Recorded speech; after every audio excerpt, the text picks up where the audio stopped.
ವಿಂಟರಲ್ಲಿ ಸ್ಕೂಲಿಂದ ಮಕ್ಕಳನ್ನು ಪಿಕ್ ಮಾಡೋದು ತುಂಬ ಕಷ್ಟ.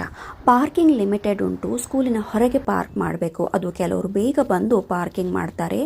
ಅಲ್ಲಿ ಸ್ವಲ್ಪ ಲೇಟ್ ಬಂದರೆ ದೂರ ನಾವು ಪಾರ್ಕಿಂಗ್ ಮಾಡಬೇಕು. ಕ್ರಾಸಿಂಗ್ ಮಾಡಲಿಕ್ಕೆ ಇಲ್ಲಿ ಕ್ರಾಸಿಂಗ್ ಲೇಡಿ ಹೆಲ್ಪ್ ಮಾಡ್ತಾರೆ. ನೋಡಿ, ಇದು ಸ್ಕೂಲ್. ಇಲ್ಲಿ ಪಾರ್ಕಿಂಗ್ ಕಾಣ್ತಾ ಉಂಟಲ್ಲ, ಅದು ಬರೀ ಟೀಚರ್ಸಿಗೆ ಮಾತ್ರ, ಹೊರಗಿನವರು ಪಾರ್ಕ್ ಮಾಡುವಾಗಿಲ್ಲ. ಸ್ಕೂಲಿನ ಫ್ರಂಟ್ ಡೋರ್ ಹತ್ರ ಬರೀ ಸ್ಕೂಲ್ ಬಸ್ ಮಾತ್ರ ಅಲೌಡ್. ಆ ಮಕ್ಕಳು ಅಲ್ಲಿ ಬರ್ಬೋದು. ಈ ಬೇರೆ ಬೇರೆ ಡೋರ್ ಉಂಟು, ಆ ಡೋರಿಂದ ಮಕ್ಕಳು ಹೊರಗೆ ಬರ್ತಾರೆ. ನಿಮ್ಮ ಮಕ್ಕಳು ಯಾವ ಡೋರಿಂದ ಬರ್ತಾರೋ ಅಲ್ಲಿ ಹೋಗಿ ನಿಲ್ಲಬೇಕು.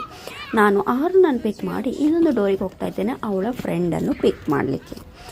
ಇಲ್ಲಿ ವಿಂಟರ್ ಇದ್ದರೂ ಮಕ್ಕಳು ಆಟ ಆಡೋದು ಬಿಡೋದಿಲ್ಲ. ನೋಡಿ, ಇಲ್ಲಿ ಸ್ನೋ ಅಲ್ಲಿ ಹೇಗೆ ಆಟ ಆಡ್ತಾ ಇದ್ದಾರೆ ನೋಡಿ ಮಕ್ಕಳು. ಮಕ್ಕಳನ್ನೆಲ್ಲ ಪಿಕ್ ಮಾಡಿ ಒಂದು ಸುತ್ತ ಹಾಕಿದೆ ಸ್ಕೂಲಿಗೆ. ಈಗ ನಾನು ಬರ್ತಾ ಇದ್ದೇನೆ ಸ್ಕೂಲಿನ ಫ್ರಂಟ್ ಡೋರ್. ಇಲ್ಲಿ ನೋಡಿ, ಸ್ಕೂಲ್ ಬಸ್ ಎಲ್ಲ ನಿಂತಿದೆ. ಈ ಸ್ಕೂಲ್ ಬಸ್ ಮಕ್ಕಳು ಇಲ್ಲಿ ಹತ್ತಾರೆ.